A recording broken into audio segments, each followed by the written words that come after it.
Moderation moderation moderation, क्या है ये मॉडरेशन पॉलिसी जिसने आज हर जगह धूम मचा रखी है। इतना इसका शोर हुआ है कि आजकल ये ट्रेंडिंग टॉपिक बन गया है। पर अभी भी बहुत सारे ऐसे बच्चे हैं जिनको नहीं पता कि ये मॉडरेशन पॉलिसी है किस चिड़िया का नाम। तो चलिए आज मैं आपके साथ ये डिस्कस करती हूँ कि ये मॉडरेशन पॉलिसी है क्या इसका हमारे 2020 के रिजल्ट में क्या होगा कोई रोल, क्या इसको अप्लाई किया जाएगा या किन कंडीशंस में इसको सीबीएसई यूज करती थी। तो ये सारे क्वेश्चंस मैं आज आपके क्लियर करूंगी। तो मेरी वीडियो को एंड तक जरूर देखिएगा, लाइक कीजिएगा, शेयर कीजिएगा और मेरे चैनल को सब्सक्राइब कीजिए। तो चलिए मैं आपको बताती हूँ मॉडरेशन पॉलिसी है क्या। तो इंडिया में जैसे आपको पता है डिफरेंट स्टेट बोर्ड्स हैं, जैसे Punjab board, Haryana board, West Bengal board, Maharashtra board. तो हर बोर्ड के अपने एग्जाम्स होते हैं और ये एग्जाम एक दूसरे से डिफर करते हैं in terms of difficulty level. तो होता क्या था कि कुछ बोर्ड्स के पेपर इजी आ जाते थे और कुछ बोर्ड्स के पेपर डिफिकल्ट आ जाते थे। ये तो बनाने के ऊपर है, कभी इजी बन गया तो कभी डिफिकल्ट बन गया। तो जिन स्टेट बोर्ड्स के पेपर तो डिफिकल्ट आते थे ये तो पता ही उन बच्चों के नंबर कम आएंगे, और जिनके इजी आ गए तो ये तो पता ही है कि रिजल्ट उल्टा ही होगा। तो होता ये था कि वो स्टेट बोर्ड क्या करती थी, जिनका पेपर डिफिकल्ट आ जाता था या डिफिकल्ट सेट हो जाता था, वो अपने बच्चों को 15% अप टू 15% का बढ़ावा दे देती थी, अप टू 15% मार्क्स उनके बढ़ा देती थी कि वो उन बच्चों के साथ compete कर सके जिनके पेपर इजी आए हैं। ठीक है, तो जब ये स्टेट बोर्ड्स ने ऐसे अप टू 15% के मार्क्स बढ़ाने शुरू कर दिए, बेनिफिट देना शुरू कर दिया कि ऐसा ना हो कि आगे जब एडमिशन लेने जाए तो उनको किसी तरह की प्रॉब्लम हो, तो एक यूनिफॉर्मिटी आ जाए इवैल्यूएशन प्रोसेस में। तो ऐसा ये स्टेट बोर्ड्स करने लगे जब पेपर टफ आते थे। तो होता क्या था, जब जो स्टेट बोर्ड्स ये अडॉप्ट करने लगे अप टू 15% वाली स्ट्रेटेजी, तो उन्हीं स्टेट के सीबीएसई वाले बच्चे तो पीछे रहने लग पड़े, क्योंकि सीबीएसई तो ऐसा कर नहीं रही थी। तो हुआ क्या, 1992 में सीबीएसई ने भी ये मॉडरेशन पॉलिसी अप्लाई करनी शुरू कर दी। ठीक है, तो 1992 में जब सीबीएसई ने यह मॉडरेशन पॉलिसी अप्लाई करनी शुरू कर दी, तो उसी साल में सीबीएसई के क्वेश्चन पेपर के भी डिफरेंट सेट्स आने लगे। जैसे आज तक 3 सेट आ रहे हैं, तो आने लगे उस टाइम से 1992 से। तो होता क्या था, आपने बहुत बार सुना भी होगा कि कभी कोई सेट दूसरे सेट से टफ आ जाता है, कोई या क्वेश्चन टफ आ जाते हैं या सेट टफ आ जाता है या आउट ऑफ सिलेबस कुछ क्वेश्चन आ जाते हैं। तो फिर वो बच्चे तो फिर दूसरे सेट के मुकाबले ऑब्वियसली एट अ लॉस पे रहेंगे। तो सीबीएसई क्या करना शुरू हो गई, उन बच्चों को जिनके सेट टफ आ गए हैं या कुछ क्वेश्चन आउट ऑफ सिलेबस आ गए हैं, उनको 15% का बढ़ावा देने लगी मार्क्स में। अप टू 15% उनके मार्क्स बढ़ाने लगी अंडर मॉडरेशन पॉलिसी। ठीक है, तो इसका बेनिफिट उन बच्चों को होने लगा। क्यों कि अगर उनकी जो है इवैल्यूएशन वो फेयर रहे, ये ना हो कि वो फील करे कि उनका सेट इजी आ गया तो उनके मार्क्स अच्छे आ गए। तो ऐसा सीबीएसई ने करना शुरू कर दिया उन बच्चों को बेनिफिट देने के लिए।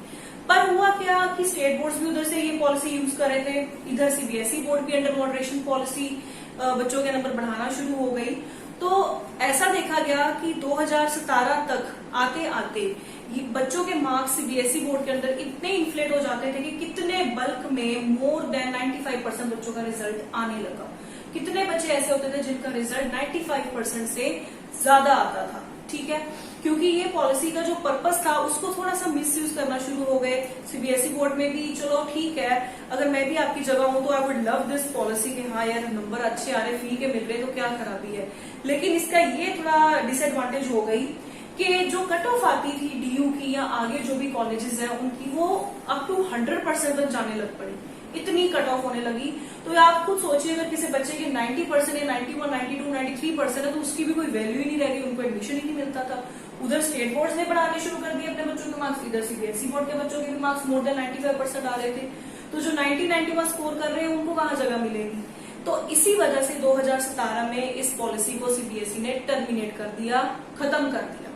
ठीक है, अब ये पॉलिसी लगाई कब जाती है, जैसे मैंने आपको बताई दिया है कि क्वेश्चन पेपर जो डिफरेंट सेट्स आते हैं, अगर एक सेट टफ है दूसरे सेट से, या अगर 3 सेट है तो एक टफ आ गया, 2 ठीक आए हैं, तो उन सेट के बच्चों को एडवांटेज देने के लिए, बेनिफिट देने के लिए सीबीएसई अप टू 15% मार्क्स बढ़ा देती थी।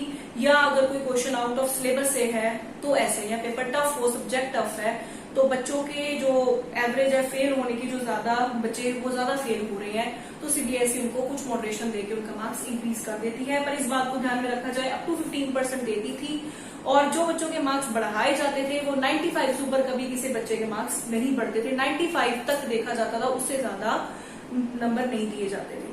हाँ, ये है कि मॉडरेशन पॉलिसी है सबके लिए बेनिफिशियल, क्योंकि अगर 50 है तो उसके 60 हो जाते थे, 60 है तो 79 हो जाते थे, 79 है तो 80 एंड सो ऑन। तो बेनिफिट तो है, लेकिन 2017 में इसका खात्मा कर दिया गया, टर्मिनेशन कर दिया गया इस पॉलिसी को because of its pros and cons. अब एक बात है, ये जो मॉडरेशन पॉलिसी थी ये बून भी थी, ये कर्स भी थी। बून इसलिए थी क्योंकि जब फ्री के मार्क्स मिल रहे हो, जैसे मैंने आपको बताया अप टू 15% तक सीबीएसई मार्क्स बढ़ा देती थी, तो किसी को भी फ्री के मार्क्स तो बुरे नहीं लगते, मैं भी हूं या आप भी हो तो सबको पसंद आएंगे ही आएंगे।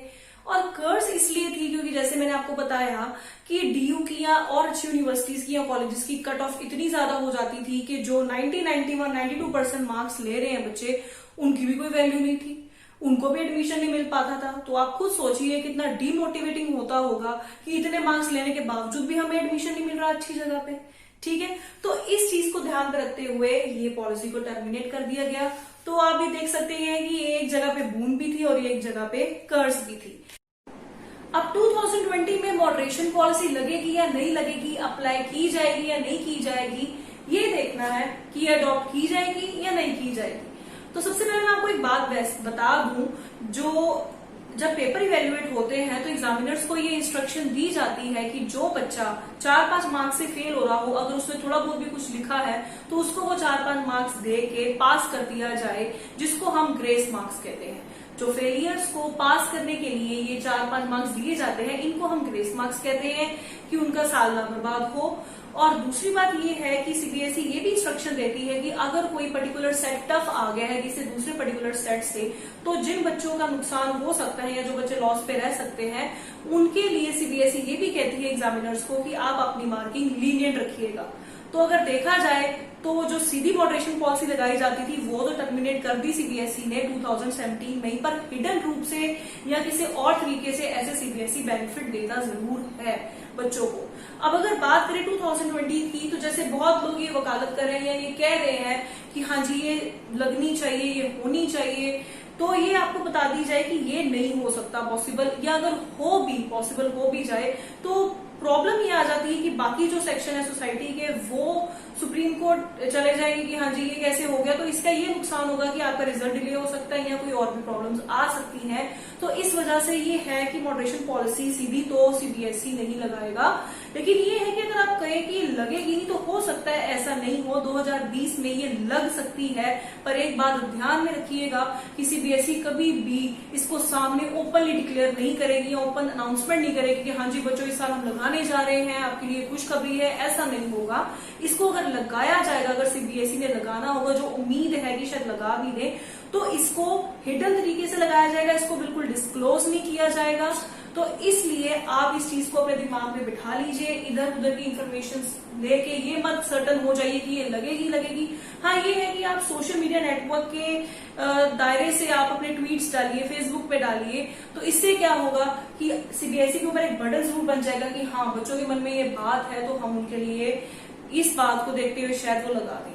तो बाकी स्टूडेंट्स, सीबीएसई ने आपके लिए एक गोल्डन अपॉर्चुनिटी क्रिएट कर दी है। अब आप सोच रहे होंगे विच अपॉर्चुनिटी, तो मैं बात कर रही हूँ ऑप्शनल एग्जामिनेशन की। तो आप जैसे आपको पता है कि 15 जुलाई को आपका रिजल्ट आ ही जाना है, तो अगर आप अपने रिजल्ट से सेटिस्फाइड नहीं है या अगर आपको लगता है कि आपका एक्सपेक्टेड टारगेट अचीव नहीं हो पाया, तो घबराने की क्या बात है, आपके पास ऑप्शनल एग्जामिनेशन है, आप वो दीजिए और अपना टारगेट अचीव कीजिए। आप क्या नहीं कर सकते, you have all the potential. आपको मॉडरेशन पॉलिसी पे डिपेंडेंट रहने की जरूरत ही नहीं है। तो मैं एंड में यही कहूंगी कि आप स्ट्रेस फ्री रहिए, किसी चीज का स्ट्रेस ना लीजिए, stay calm and wish for the best. अगर आपको मेरा वीडियो पसंद आए तो इसको प्लीज लाइक कीजिए और मेरे चैनल को सब्सक्राइब कीजिए to motivate me to provide you with more such stuff and educational information. Thank you. Stay tuned. Stay healthy.